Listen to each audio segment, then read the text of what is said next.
Medicina y Salud sigue en cuarentena como todo nuestro país. Todos nuestros programas se hacen bajo la rigurosa distanciamiento obligatorio. Por lo tanto, el programa de hoy va a ser hecho en esas características, o sea, por videoconferencias.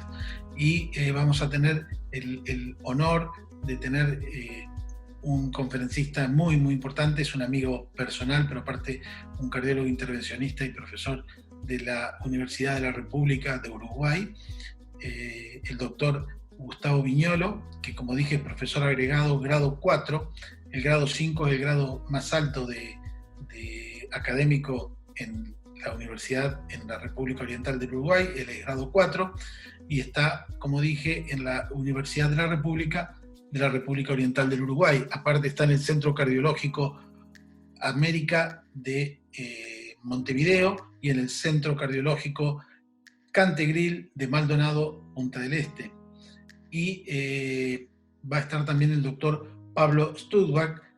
El doctor Pablo Stutzbach es jefe de cardiología del Instituto Cardiovascular San Isidro, que corresponde al grupo del sanatorio Las Lomas de San Isidro.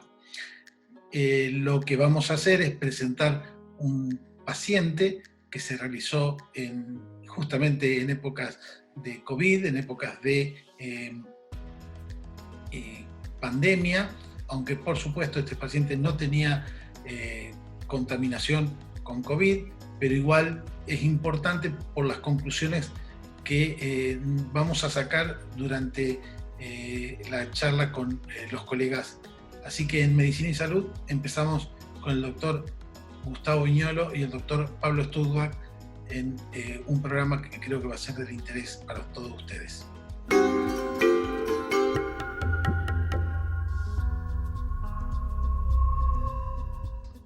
Medicina y Salud, a pesar de estar en pandemia, seguimos dándoles información a ustedes sobre todos los procedimientos nuevos o distintos que se realizan principalmente en cardiología intervencionista. Hoy con una videoconferencia bastante interesante con el doctor Gustavo Viñolo, que está en Montevideo, Uruguay, el doctor Pablo Stutzbach, yo ya los presenté a ellos en la apertura del programa, y así que no falta presentación ahora, estamos charlando. Los saludo. Hola Gustavo, hola Pablo, ¿cómo están? Hola Omar, ¿qué tal? Pablo. ¿Qué tal a todos? ¿Cómo andan? Bien. Estamos en una época de pandemia, Gustavo, y ¿ustedes cómo han visto o cómo han sufrido en su actividad cardiológica, tanto en el Centro Cardiológico Americano y en Cantegril, en Maldonado, en Montevideo, en Maldonado, esta actividad de ustedes relacionada al tiempo de pandemia? La misma pregunta luego va a ser para Pablo aquí en San Isidro.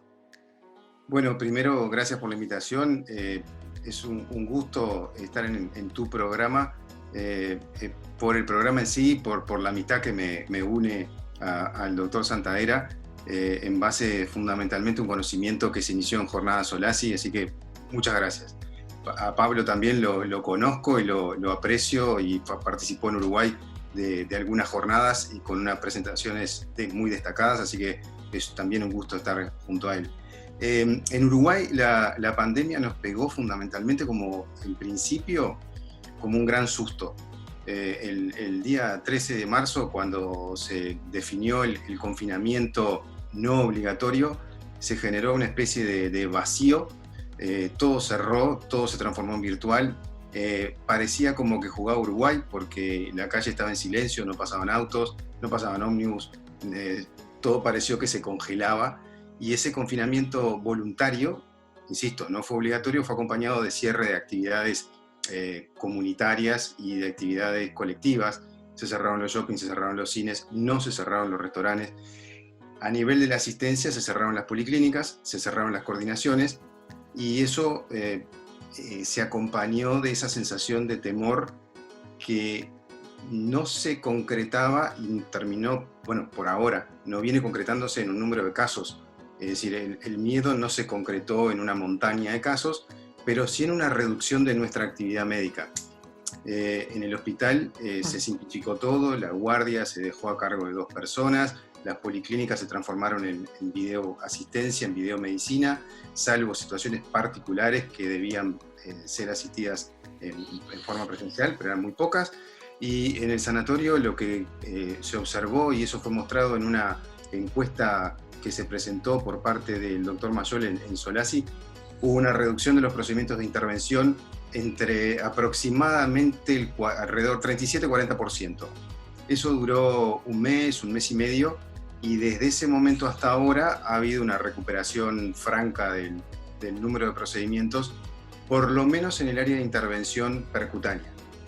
Nosotros, Pablo, sí, en el Instituto de Cardiología de Cardiovascular de San Isidro, en el ICSI, donde vos sos el jefe, bueno, hemos notado un cambio de nuestra actividad diaria, ¿no es cierto?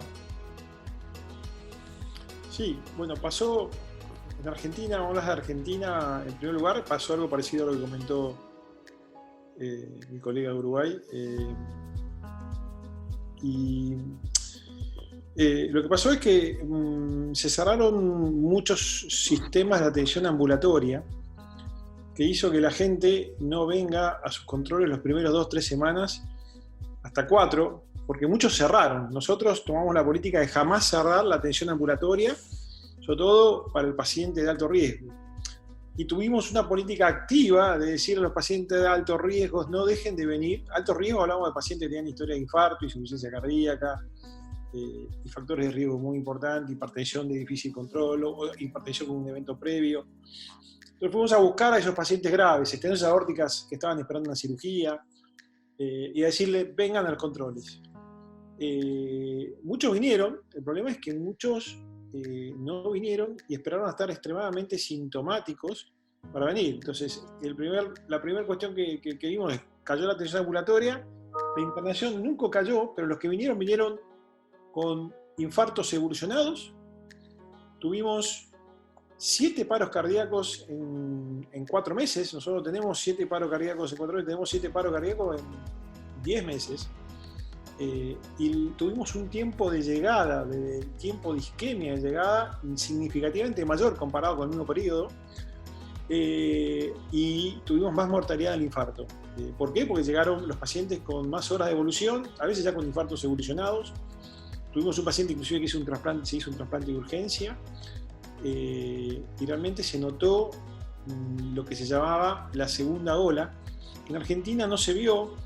Lo que estaba descrito en Europa era la primera ola, que era la pandemia y los pacientes con COVID que invadían todos los servicios. Una vez que empezaba a bajar la onda del COVID, empezaba a caer la segunda ola, que todos los pacientes cardiovasculares que no se atendieron, o de enfermedades crónicas.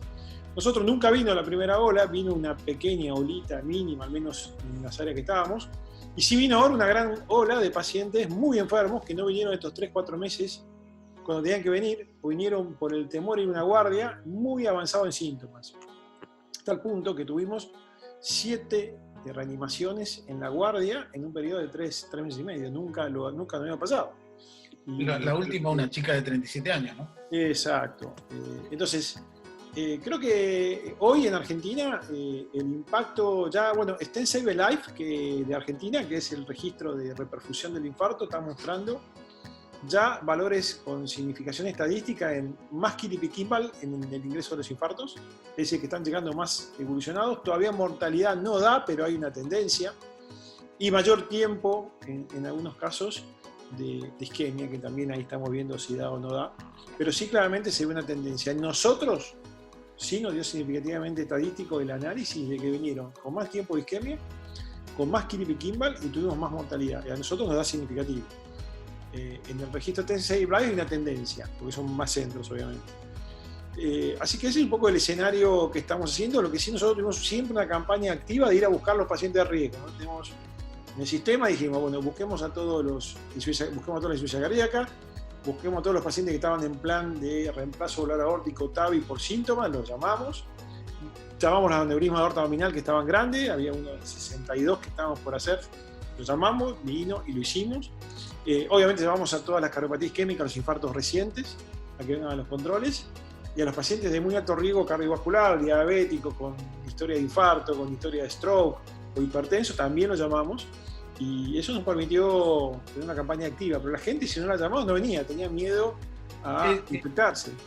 Lo que vos decís es muy claro, y a nosotros nos llegan los pacientes a la sala de cateterismo con más horas y más, a veces días de evolución que lo que nos llega comúnmente. Todo el esfuerzo que venimos haciendo durante años para acortar los tiempos desde que el paciente empieza con dolor de pecho y llegue a la sala, un poco se quedaron por el COVID, perdimos eso ganado.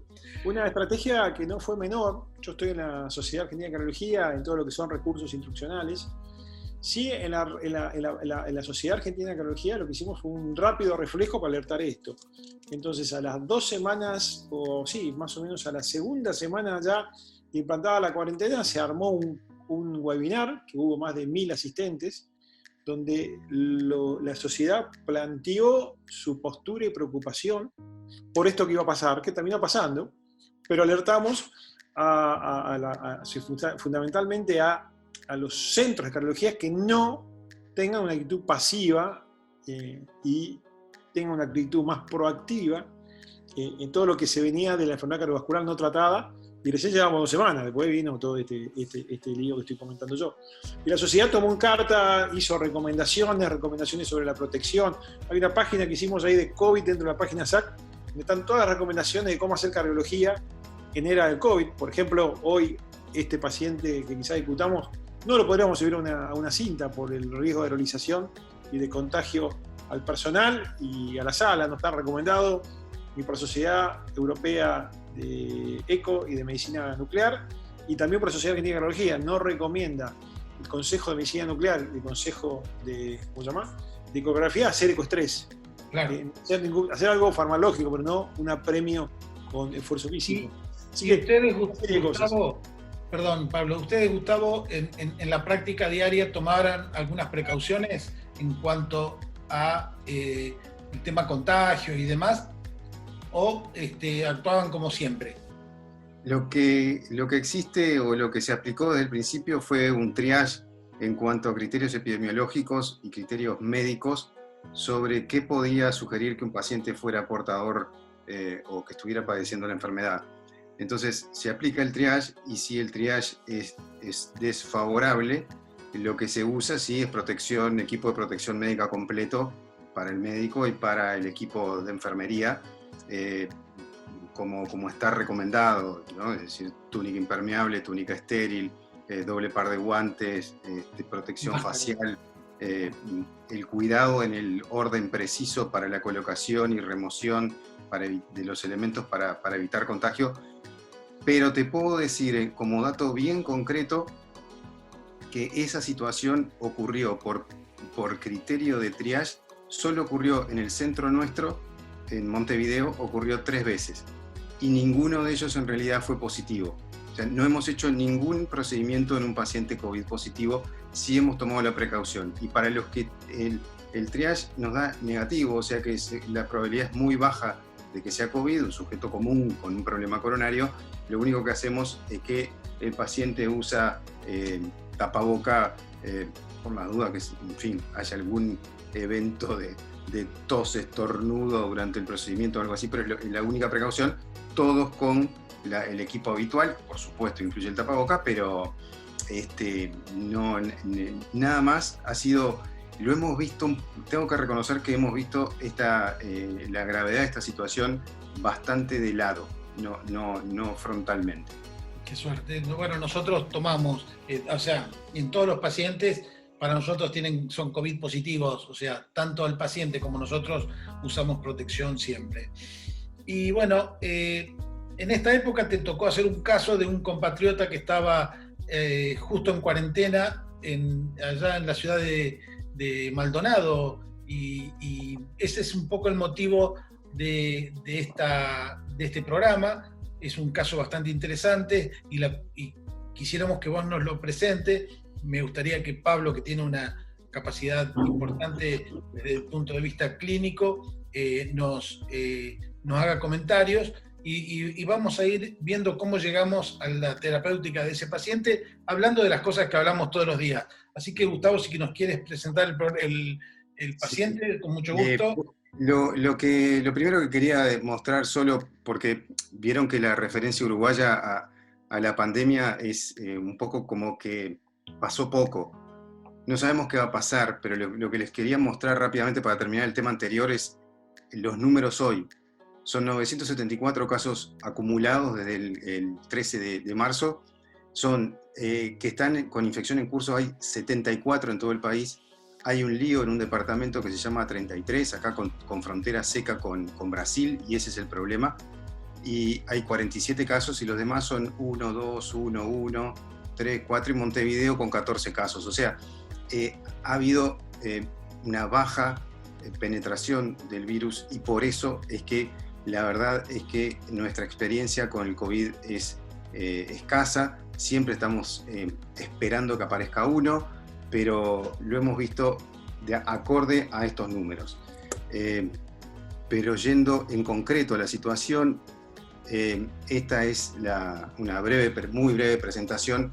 Esto ocurrió el 12 de junio, lo cual quiere decir que aproximadamente hace un mes, y en definitiva sabemos, y todos han oído en la prensa, de que Buquebus ha sido perdón por la referencia comercial, pero es nuestro vínculo marítimo ciudad-ciudad, ha sido vehículo de varios casos importados. En este momento todos los casos que hay en Maldonado son importados por esa vía. Es interesante, es inevitable además, ¿no? O difícil de evitar. Ahora se están tomando precauciones de hisopar durante el viaje para evitar la llegada al territorio de pacientes con COVID. Pero lo interesante, yendo a lo concreto, es que se trata de un paciente de sexo masculino de 64 años con factores de riesgo vascular bien definidos, diabetes, hipertensión, obesidad previa que mereció cirugía bariátrica con un descenso ponderal muy marcado, con eficacia bien definida del procedimiento, un descenso ponderal de 40 kilos. Cuando yo lo vi, el paciente tenía un leve sobrepeso, digamos. Respecto a antecedentes cardiovasculares concretos, es portador de una cardiopatía isquémica con antecedentes de angioplastia previa sobre coronaria derecha y ramo descendente posterior, y también de una arteriopatía de miembros inferiores, sobre la que se había realizado algún procedimiento invasivo, según tengo entendido, pero no tengo detalles. La cuestión es que este paciente estaba en Maldonado, en realidad estaba en Punta del Este él. Les cuento que Maldonado y Punta del Este en realidad son un continuo, la diferencia es simplemente de metros. Maldonado está al norte, Punta del Este al sur, pero no están separados, hay continuidad de ciudades. Y el 12 del 6 sufre un dolor en miembro superior izquierdo que le apareció en reposo aproximadamente a las 6 de la mañana, con irradiación a hemitórax izquierdo, de miembro superior a hemitórax, en el que el paciente relata algo bien concreto y él dice que tenía una sensación de cuerpo extraño, como que tenía una dificultad para tragar asociada, en fin, y que el dolor duró una hora, algo más de una hora, y que calmó espontáneamente. Es muy curioso que habitualmente se asocia a Punta del Este con el descanso, la vacación, el buen vivir, digamos, pero también uno se enferma en Punta del Este. Entonces, más allá de que elegí una foto en la que el lugar apareciera especialmente agraciado, hay nubes en el horizonte y a veces uno se enferma, y este es el aspecto exterior del sanatorio. Como ven, es un sanatorio mezcla de lo viejo que era esto, que era la casa original del Sanatorio Cantegril, y el edificio nuevo, que de todas maneras para el lugar es acorde, pero es un sanatorio chico, moderno pero chico. Y en este sanatorio es que nuestro paciente consulta y rápidamente los colegas y el cardiólogo de guardia le hace este electrocardiograma. Para la gente que no está específicamente en medicina y pueda ver el programa, recuerden que está pautado, es buena práctica que en los primeros 10 minutos de presentación de un paciente con un dolor torácico de etiología o de causa no cardiovascular evidente, por ejemplo un dolor traumático, que a todos los dolores torácicos con sospecha de ser de origen cardiovascular se les haga un electrocardiograma en los 10 primeros minutos, y este fue el electro. Probablemente Pablo me pueda corregir, pero ustedes ven que esencialmente lo que tiene es una frecuencia cardíaca que oscila sobre 60 por minuto, un poquito menos, un poquito más después. El RR se acorta en del segundo al tercer complejo, y no hay alteraciones isquémicas definidas en este electrocardiograma. No tiene alteraciones de esto que es el segmento ST, ni de la onda T. Parece que acá tiene ganas de tener un pequeño componente negativo, o aquí, pero alteraciones definidas no hay. Si uno pone mucho el ojo, pudiera haber una mínima sobrelevación de la unión de esto que es el complejo QRS con esto que es el segmento ST, o sea, del punto J, pero que quizá no llega a 1 milímetro, por lo tanto no es diagnóstico de alteración coronaria grave.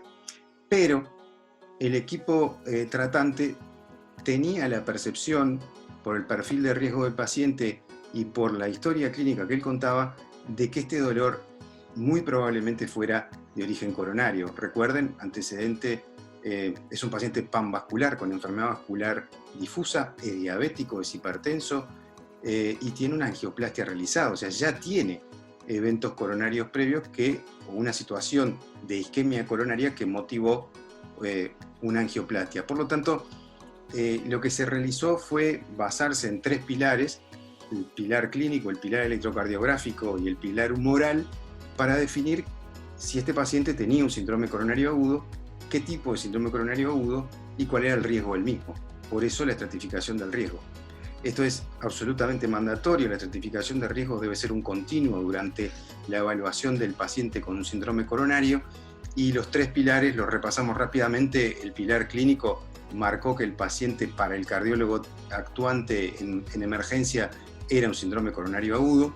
Lo catalogó con el electrocardiograma como sin sobrelevación de eso que marcamos del segmento ST, y recurrió al pilar humoral y le pidió un marcador de daño miocárdico, en este caso troponina T, y la troponina T de alta sensibilidad le dio 71 nanogramos por litro para un umbral, un percentil 99, un límite superior normal de 14.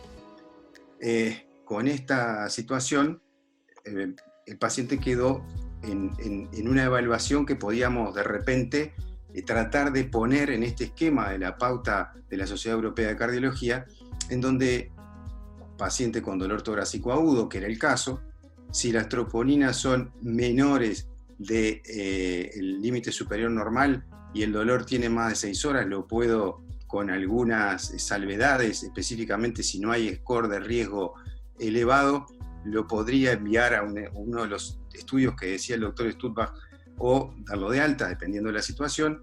Si estoy en menos de 6 horas del inicio del dolor, repetirlas a las 3 horas, pero si está por encima del límite superior normal y no es altamente superior al límite normal, no es más de 5 veces el límite superior normal, yo a las 3 horas lo debería repetir, y entonces me tengo que fijar qué cambio tiene. Si tiene un cambio importante, tengo que tomar una conducta invasiva, veremos cuándo, y si el cambio no es importante, entonces tengo que, o sea, si es un nivel estable de este marcador de troponina, tengo que pensar en un diagnóstico diferente, en un diagnóstico alternativo.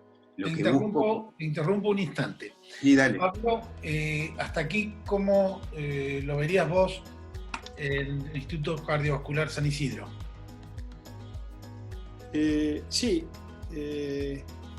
hasta ahora la interpretación es correcta. ¿Cuál es el valor de corte que tienen ustedes en la troponina? 14.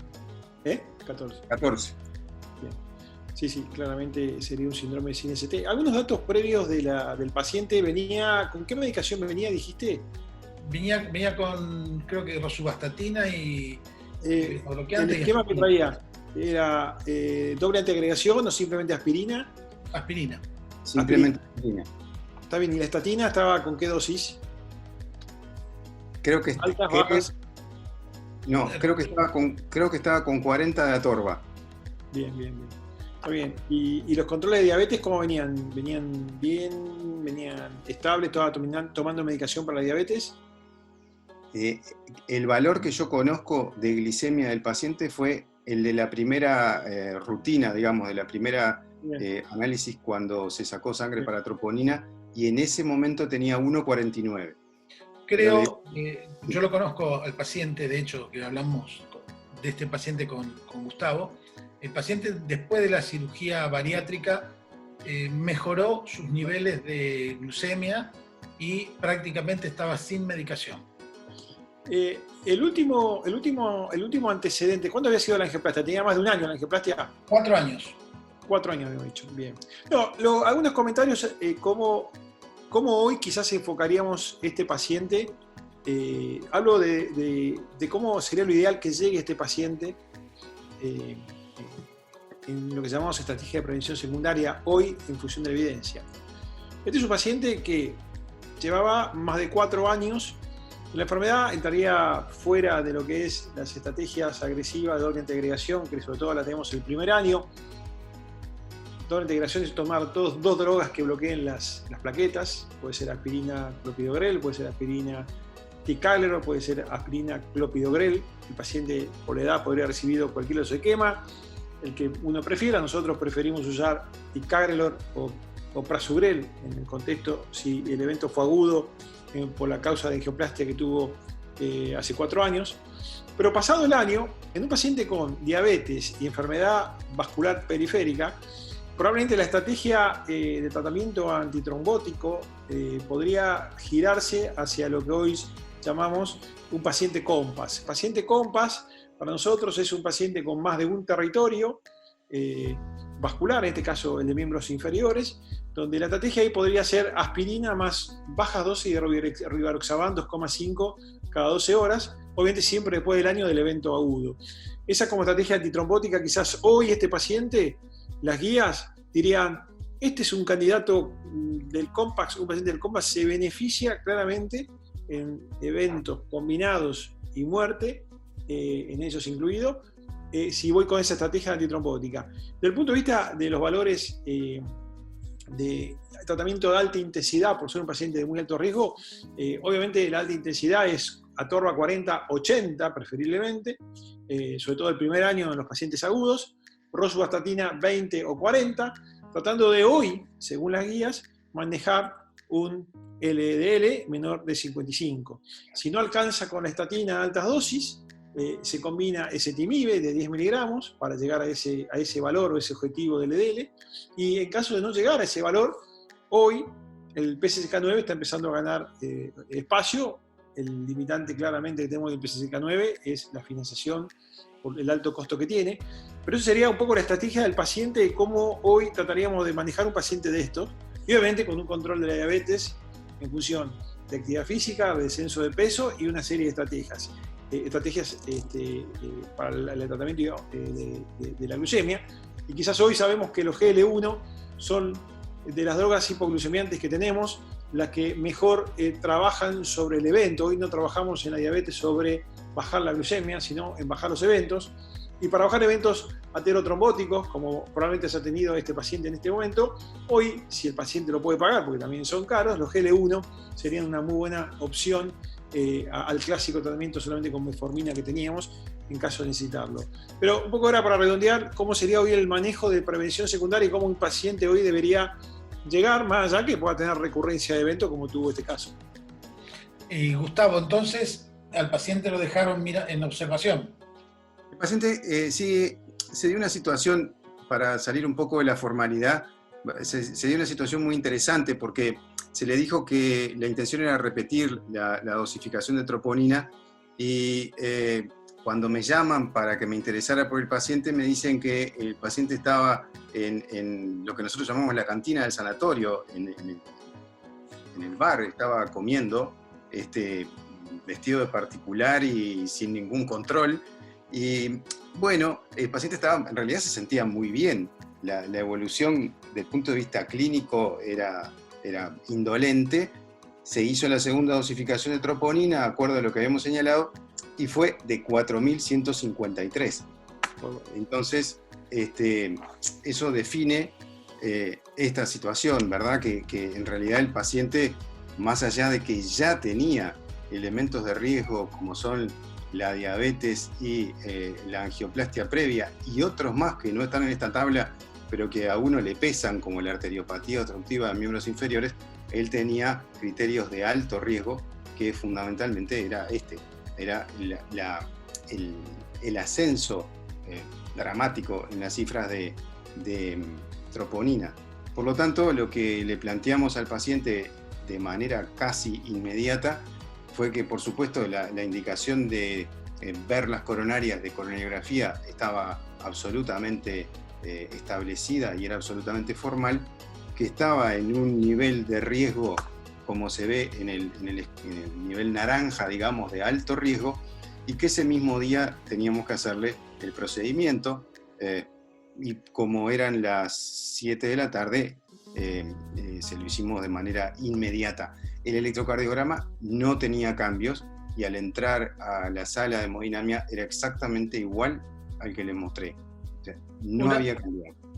Pablo, a esta altura, ¿estás de acuerdo con la indicación? Sí. Es un no ST, o sea, no tiene supra del nivel del ST, y tenían hemodinamia de guardia, o sea, de urgencia, así que no habría problema.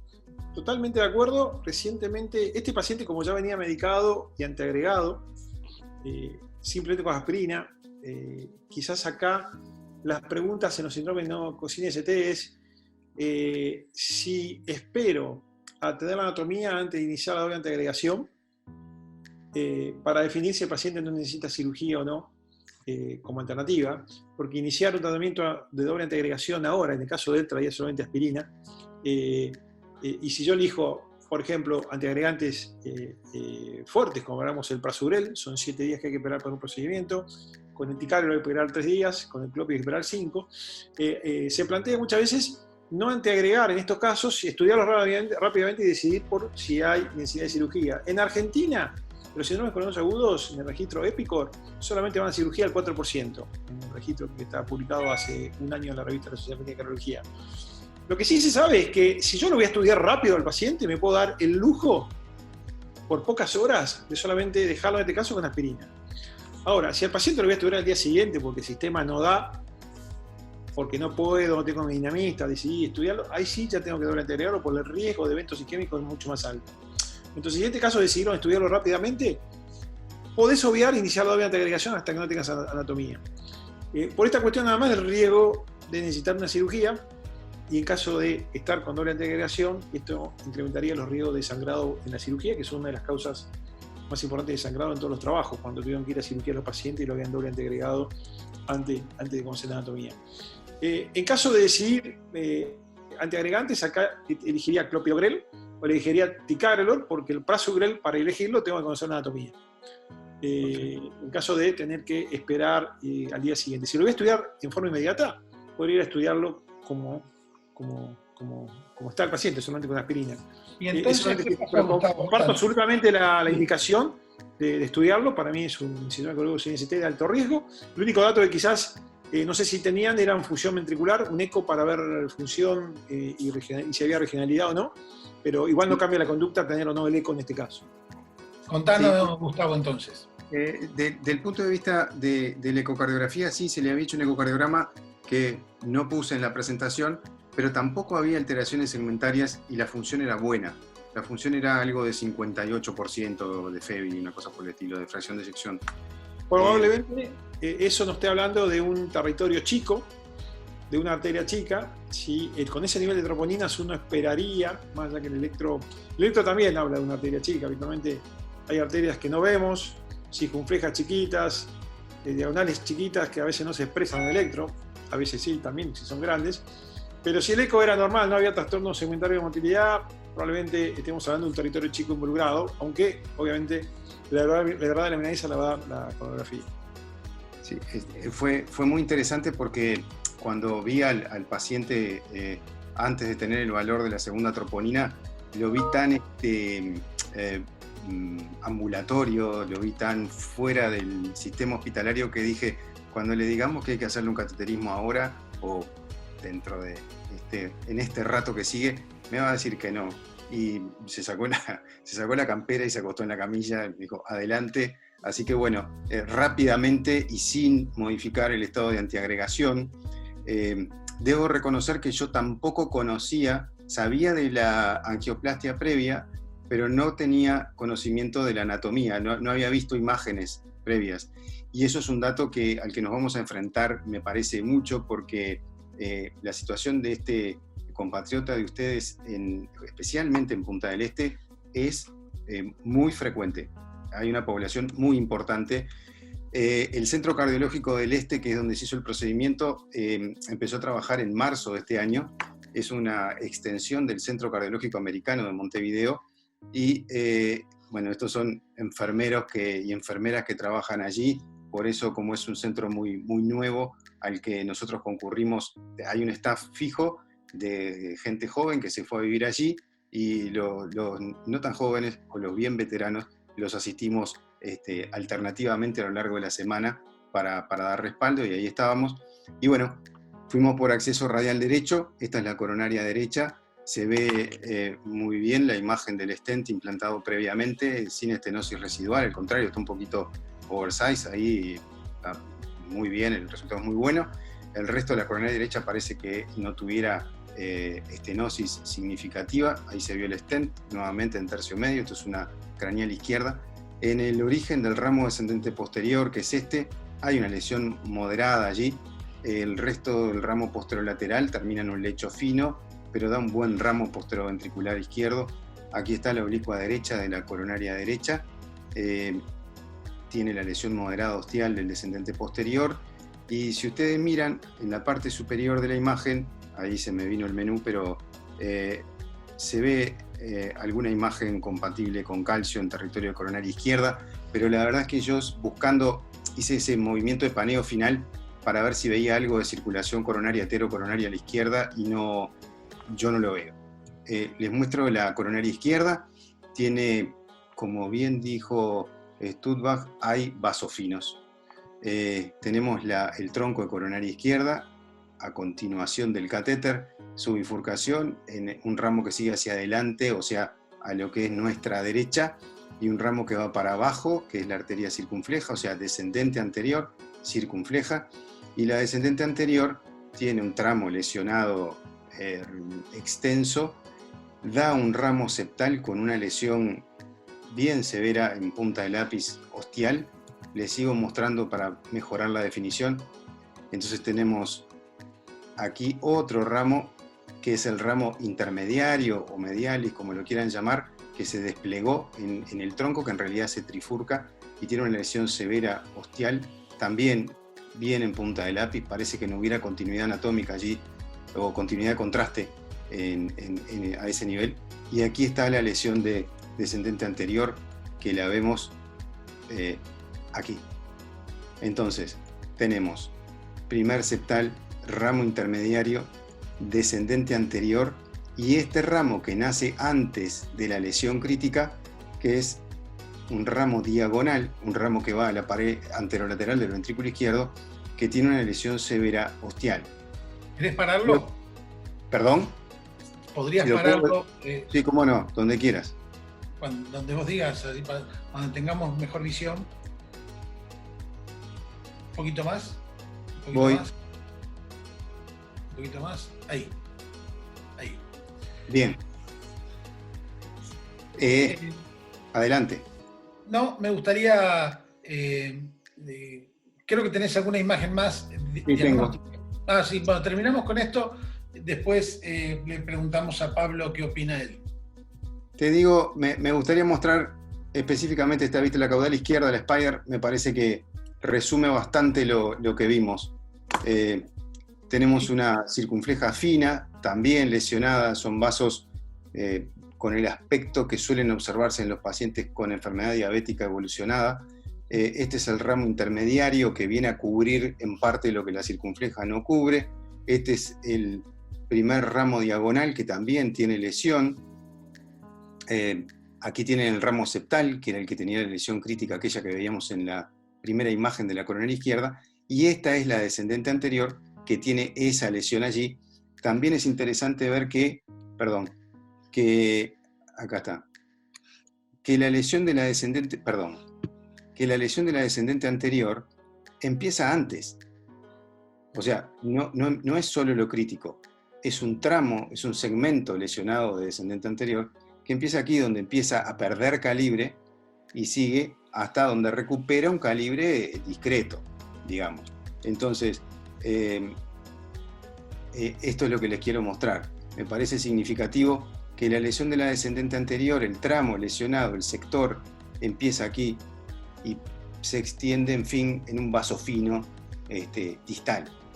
Y bueno, sí, me parece sumamente importante que nos comenten a ver qué harían con esta anatomía. Parala ahí.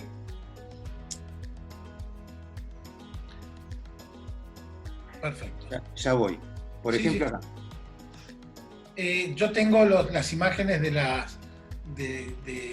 los procedimientos realizados previamente, fotos Adelante. Realizados previamente, pero me gustaría que en este punto, porque la discusión se planteó a partir de este estudio, y bueno, me gustaría la opinión de Pablo en cuanto a un paciente que se le hizo una angioplastia hace 4 años, que estuvo totalmente asintomático, y que hoy empezó con un dolor de pecho y con troponinas alta. Y esta anatomía. ¿Cuál es tu opinión, Pablo? Bueno, sí. Obviamente en la historia natural de la enfermedad coronaria pasa esto, ¿no? Tenés las recurrencias de los eventos. Si hay tiempo, hay un trabajo muy interesante que es el Prospect, que muestra que en pacientes en el cual con síndrome coronario agudo se hace una intervención y se estudian las arterias con IBUS y con un modelo de histología virtual. Ellos allí pueden identificar anatómicamente muy bien un patrón histológico de recurrencia de eventos. Es, digamos, lo que llamaban placa de alto riesgo, que sería capita fina, core lipídico grande, remodelado y el grado de extensión luminal. Eso definiría un prototipo de placa de mucho riesgo. Pero lo interesante del trabajo desde el punto de vista epidemiológico es, de los pacientes, el 23%, en este estudio se excluyeron los pacientes que tenían lesión de tronco, como o habían tenido shock aerogénico o un infarto evolucionado. El 23% aproximadamente va a ser un evento a los 3 años. ¿Está? De ese 23%, la mitad lo va a ser relacionado con la arteria que fue tratada, llámese por restenosis del stent, trombosis del stent o lesión en alguna rama que se tocó o se inflamó en el procedimiento, y la otra mitad va a ser un evento en otra arteria, que sería este paciente.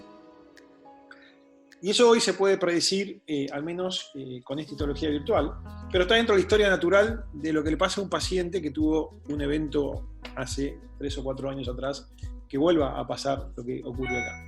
En cuanto al paciente, desde el punto de vista anatómico, obviamente, desde ya, nadie se plantearía una intervención quirúrgica en este escenario anatómico, que es un escenario anatómico de no consideración quirúrgica, en función de que los vasos proximales, el tronco, están totalmente libres y sanos.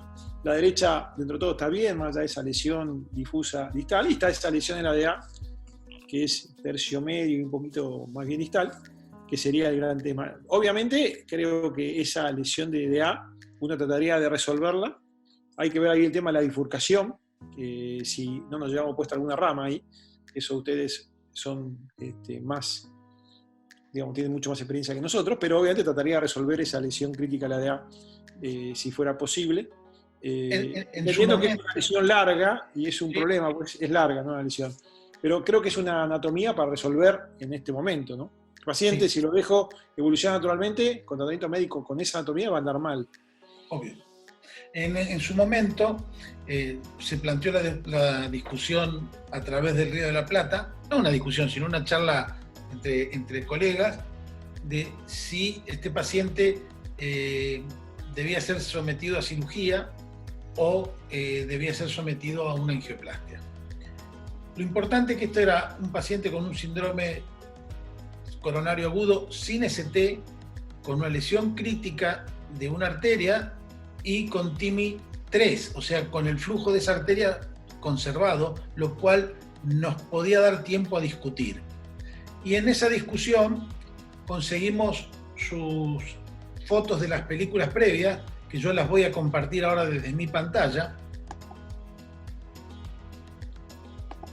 que creo que ustedes están viendo, una coronaria derecha con una lesión, diría, muy similar a esa lesión de la descendente anterior de hace 4 años. Y este es el resultado de la angioplastia que se realizó aquí en Buenos Aires, hace 4 años. Es más, la veo mejor ahora que antes. Inclusive, fíjense que el ostium de la coronaria, de la descendente posterior, tiene la misma enfermedad que tiene, y acá es donde le colocaron también un stent. O sea, le colocaron un stent acá y después le colocaron un stent acá.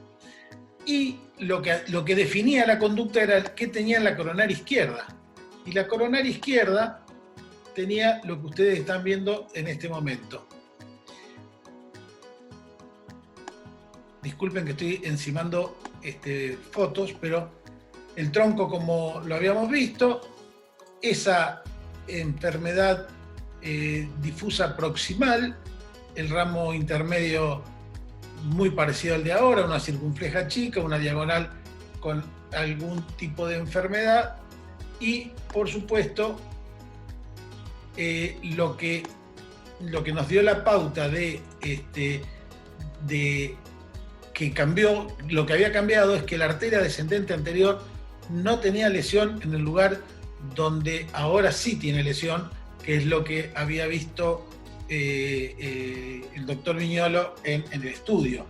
Entonces, la discusión era, es un paciente que sometemos a cirugía en contexto de un síndrome coronario agudo, o lo tratamos el vaso culpable, que claramente era esta arteria descendente anterior, que hace algunos años no estaba enferma. Si querés poner tu pantalla, Gustavo, para mostrar la imagen de esta arteria, si nos queda clara, y yo salgo ya de mi pantalla. Correcto. Y entonces, esa es la discusión que se planteó. Por supuesto, cuando uno está a la distancia, uno dice, bueno, mi intención es tratar el vaso culpable y que el paciente vuelva a su estatus clínico anterior. La imagen que habías tenido recién estaba muy bien. Y bueno, contanos, Gustavo, cómo fue entre ustedes la discusión. La resolución en realidad tenía 3 niveles. Los 2 niveles iniciales de discusión era entre cirugía y angioplastia coronaria, pensando en que había enfermedad extensa del territorio descendente anterior. De hecho, el ramo intermediario, que es el que en realidad pesa en territorio circunflejo y va a la cara lateral y llega a la cara inferior, también tenía lesión ostial.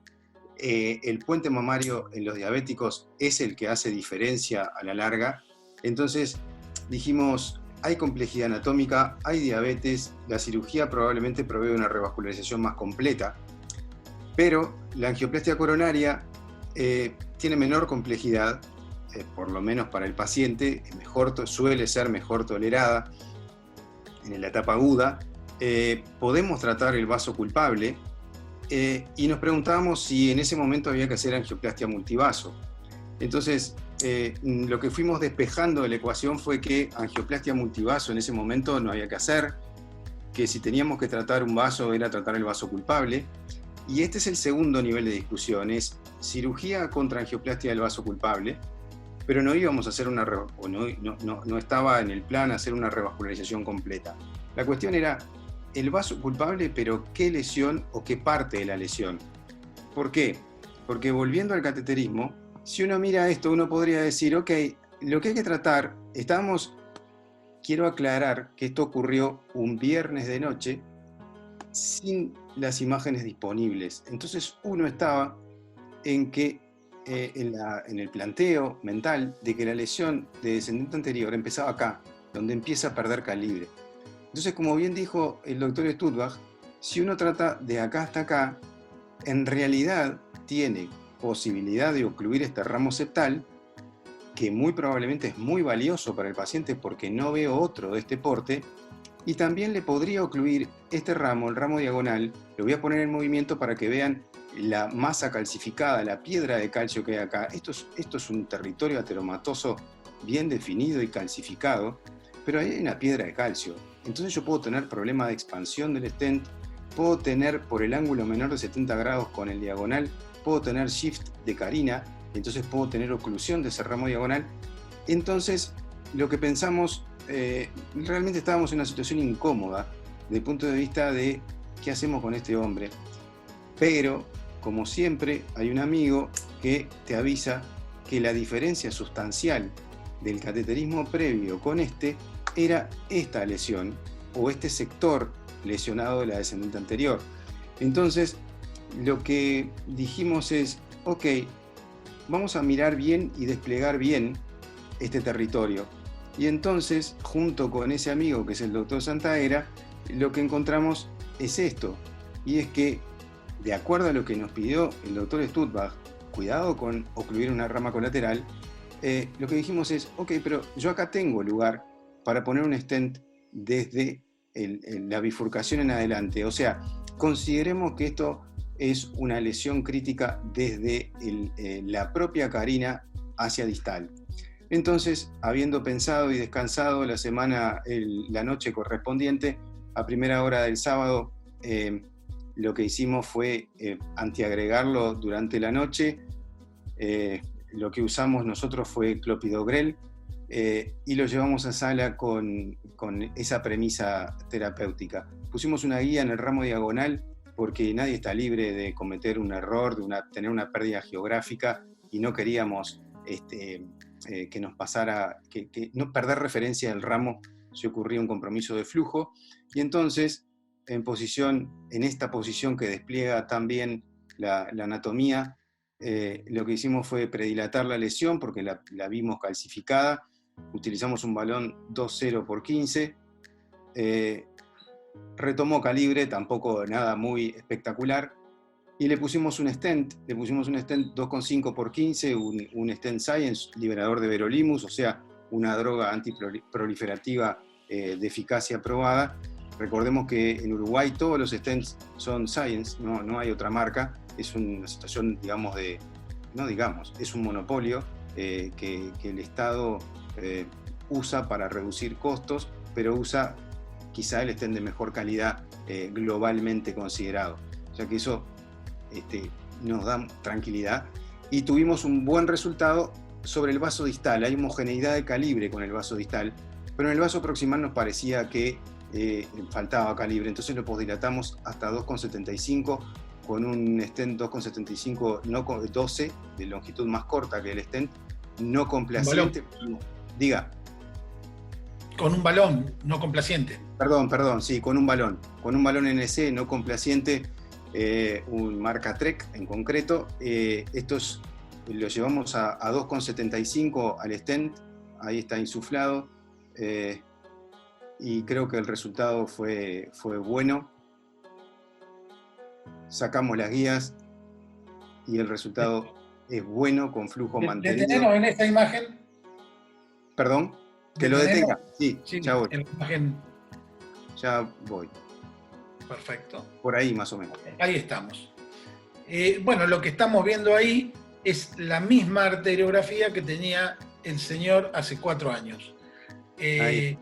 Yo quiero tu opinión, Pablo, con respecto a este tratamiento, y seguramente es un paciente que va a tener que seguir con un tratamiento médico a full, como lo suelen hacer ustedes en el Instituto Cardiovascular San Isidro, que le hacen seguimiento bastante estrecho de todas las de los lípidos y por supuesto de su actividad física, pero la pregunta es si considerás que esto es lo que nosotros hubiésemos hecho en el Sanatorio de las Lomas en San Isidro. Primero, mis felicitaciones, y una vez más queda demostrado algo que vos, Omar, y lo viviste conmigo, esa frase de René que nos insistía en ser extremadamente, hablo de René Favaloro, detallistas, meticulosos, tener todas las imágenes que podamos de la arteria para poder entender bien qué está pasando anatómicamente y tomar la decisión correcta. Y eso es un poco lo que se vio en el estudio diagnóstico, donde se tomaron el trabajo de hacer todos los campos, las imágenes posibles para poder entender cómo era esa lesión y si afectaba o no el origen de algunas ramas, que hubiese cambiado realmente la facilidad o no del procedimiento, siendo una bifurcación en ese caso.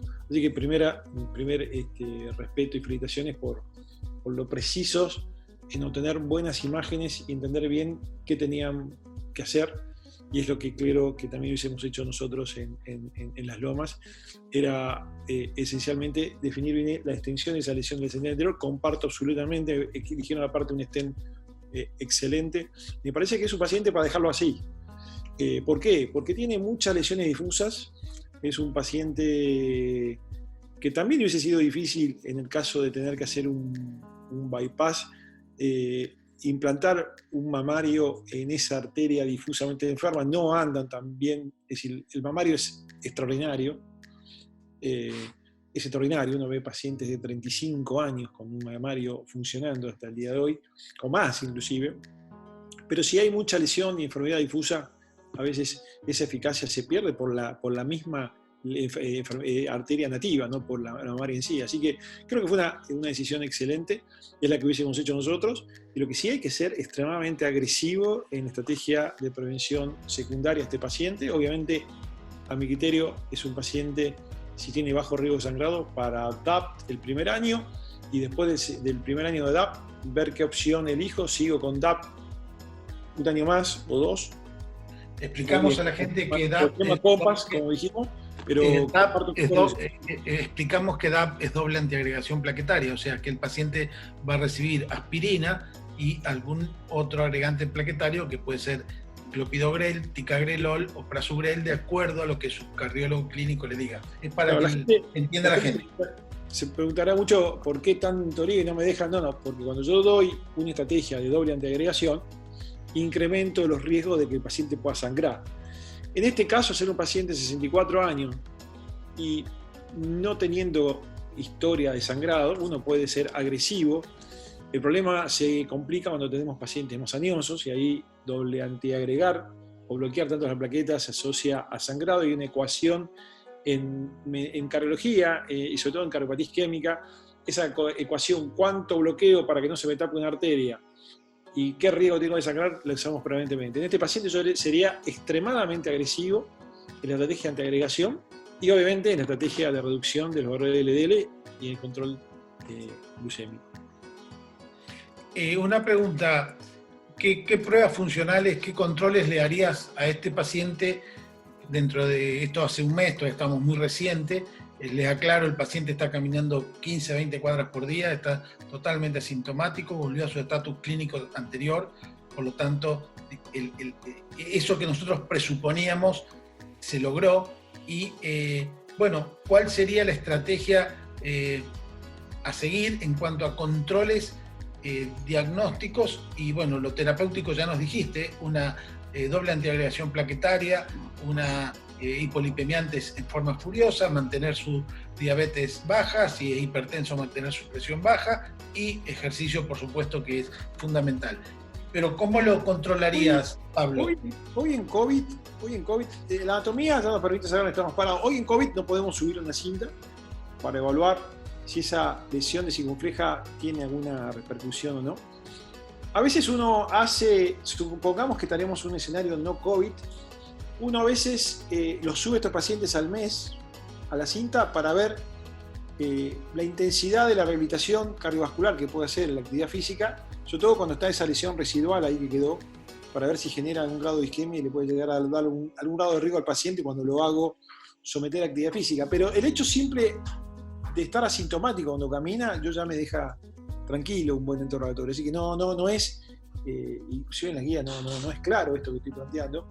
No es necesario, si clínicamente evoluciona bien, someterlo a un apremio en forma inmediata. Sí, claramente, una estrategia, como dijiste vos, extremadamente agresiva, medicamentosa, ¿no? Estatinas, por eso si los pacientes escuchan este programa, las estatinas, después de la penicilina, son las drogas más importantes de la historia de la medicina. Por una simple ecuación que tiene 3 aspectos. Primero, han salvado muchísimas vidas y se ha muerto muy poca gente por tomarlas. Hay casos excepcionales de muerte y son casos complicados con enfermedades previas. Por lo tanto, esa ecuación de algo que salva mucho y hace muy poco mal es extraordinaria. Y ahora, además, son relativamente baratas. Es decir, son drogas, para lo que valen otro tipo de drogas, baratas. Entonces son el paradigma de la cardiología y de la cardiopatía isquémica, las estatinas, y altas dosis en este escenario. Por eso las estatinas no hay que tenerle miedo. Cuando decimos tomar atorvastatina 80 es lo que demostró eficacia, más que 40. Este paciente habría que llevarlo a 40 atorvastatina, 80 atorvastatina, perdón, y después ir agregando otras drogas si no llegamos al objetivo terapéutico de 55 LDL, pero no tenerle miedo a estatinas altas dosis en este grupo de pacientes, ni a ninguna estatina. Hay que tenerle miedo al cigarrillo y a no tomarlas. Es mucho más riesgoso no tomarlas que tomarlas. Obviamente, si uno hay algo que tiene que tener miedo, no justamente es a la estatina. Quizás le tendría miedo a la aspirina si no la necesito, si no tengo historia cardiovascular probablemente previa o infarto previo me haga mucho más daño que algún beneficio, pero no las estatinas. Las estatinas son fantásticas y en este tipo de pacientes cambiaron radicalmente la evolución. Y obviamente la antiagregación. La antiagregación es bloquear esa célula llamada plaqueta por dos vías. Le decimos la vía 1, la aspirina, que es la clásica, que va a tener toda la vida del paciente, y la otra que bloquea también la misma célula, pero con mayor intensidad, que son estos bloqueantes de receptores P2 y 12 que le decimos, que son el clopidogrel, el ticagrelor y el prasugrel. En eso. Yo en este paciente sería agresivo con la estrategia de antiagregación, si pudiera, pero bueno, el clopidogrel está en las guías de la Sociedad Clínica de Cardiología, está al mismo nivel que el ticagrelor, así que estoy totalmente de acuerdo con la estrategia que decidió.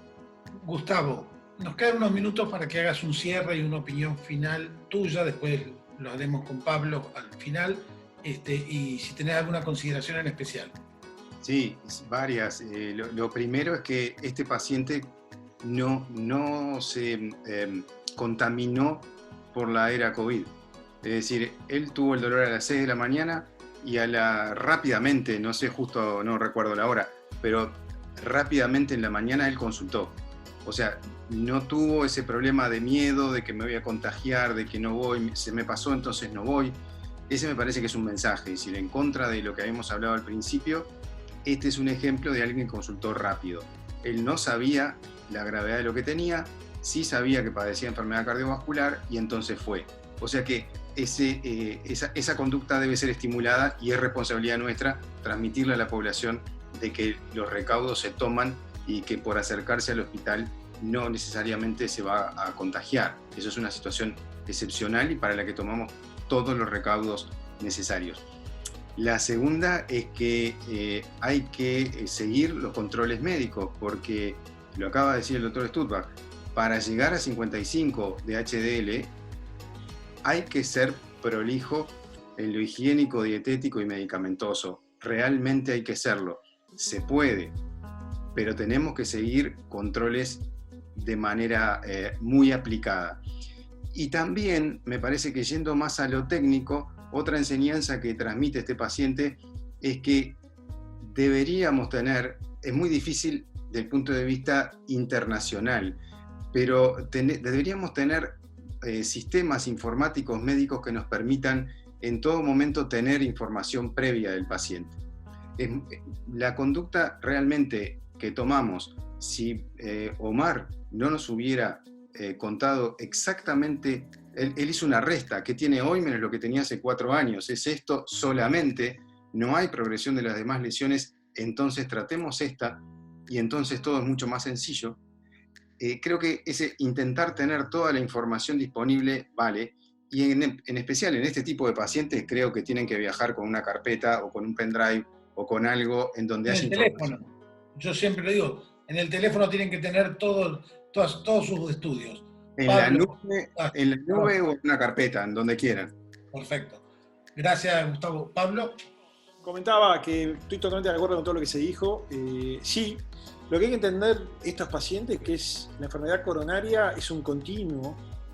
Nosotros no curamos la enfermedad, prevenimos y tratamos las complicaciones, la prevenimos y bajamos la probabilidad de que se rompa una placa, como pasó aquí, con este tratamiento agresivo que yo le dije, donde las estatinas son la madre del éxito de trabajar sobre las drogas, sobre las placas como esta que se rompió, son las que bajan claramente la probabilidad que esto esté. Probablemente si este paciente hubiese agarrado una era no estatina, se hubiese tenido este problema muchísimo antes, no a los 4 años, hubiese tenido al año. Es lo que veíamos cuando empezamos, todos empezamos cardiología cuando no estaban las estatinas. y veíamos lo agresivo que era una enfermedad de este tipo. Por lo tanto, ese primer concepto es que el paciente tiene que saber que su enfermedad es un continuo, que requiere controles, que requiere que no abandone el tratamiento médico, que se hagan los controles, y va a tener estos episodios, va a poder estar estable, inestabilizarse, es como los volcanes, ¿no? Decía Bertolazzi. Son volcanes, entran en erupción, luego se apagan, vuelven a... Y eso es un poco el secreto del médico, de ir adelantando, de entender la complejidad y los riesgos que tienen los pacientes, y del paciente entender que mucho va a depender de él, de cumplir el tratamiento, las medidas dietéticas, consultar a tiempo, como en este caso, porque los tiempos cambian el pronóstico. A nosotros, estos 4 meses, se nos murió gente por llegar tarde a consultar, y el paciente tiene que conocer su enfermedad, es decir, cuando me duele acá, tengo que ir rápido y consultar, o llamar a una ambulancia. Y me parece que el trabajo es ese, ¿no? Es hablar mucho con el paciente, explicarle que conozca la enfermedad. Lo peor que puede pasar a un paciente es esa relación padre que había antes, hijo, paciente, usted hace lo que yo le digo y nada más. Y el paciente necesita entender de que está enfermo. Tenemos que sentarnos. Mira, nosotros a los pacientes le damos siempre, después de un evento agudo, el alta a las 24 horas. Controlamos a todos a las 24 horas. Yo me encantaría, por supuesto, seguir charlando, y lo podemos seguir haciendo en privado. Les aclaro que este ya pasa a ser el segundo programa. Hicimos 2 programas porque la extensión y la intensidad y la magnitud de lo que ustedes expusieron realmente así lo ameritaba. Creo que primero le agradezco la tecnología de poder tener a mi amigo Gustavo Viñolo desde Montevideo, y a mi otro amigo y bueno, compañeros de trabajo, Pablo Stuttgart de San Isidro. Lo estoy aquí en mi casa, y alguien está grabando todo esto para hacer el programa de televisión. Para mí ha sido muy agradable, creo que nos ha enseñado a todos. Cuando vemos muchas lesiones, creemos que todos los pacientes son múltiples vasos, y cuando vemos vaso por vaso y delimitamos bien áreas isquémicas, por ahí los tratamientos tienen que ser así, un poquito más pautados, y probablemente ir al punto que está provocando la isquemia en este momento, y a ese paciente le hubiera provocado un grave riesgo si esa arteria se hubiera tapado. Les agradezco mucho, Gustavo desde Uruguay, Pablo desde tu casa en San Isidro, y bueno, gracias por compartir este caso. Me parece muy interesante y creo que a la gente le va a resultar también interesante. Nos vemos, gracias. Ojalá que sea. Muchas gracias. Saludos a todos Chao. allá en Uruguay, y Omar, muchas gracias por la invitación. No, por favor.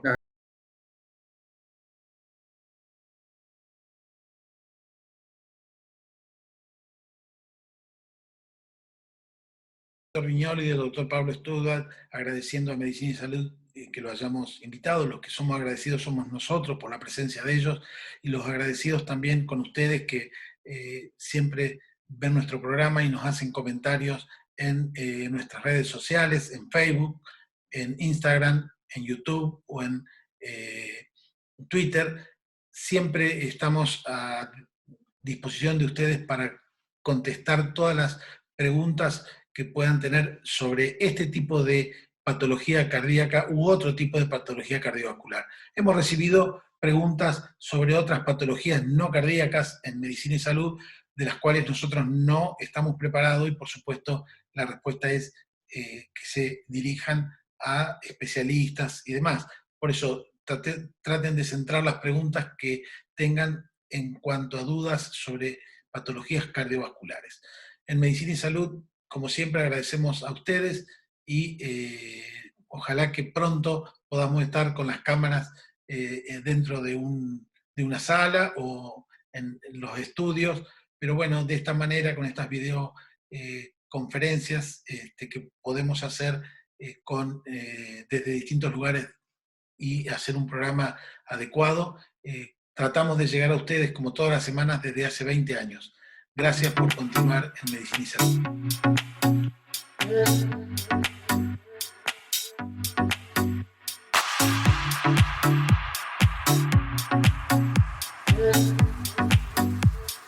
Mala.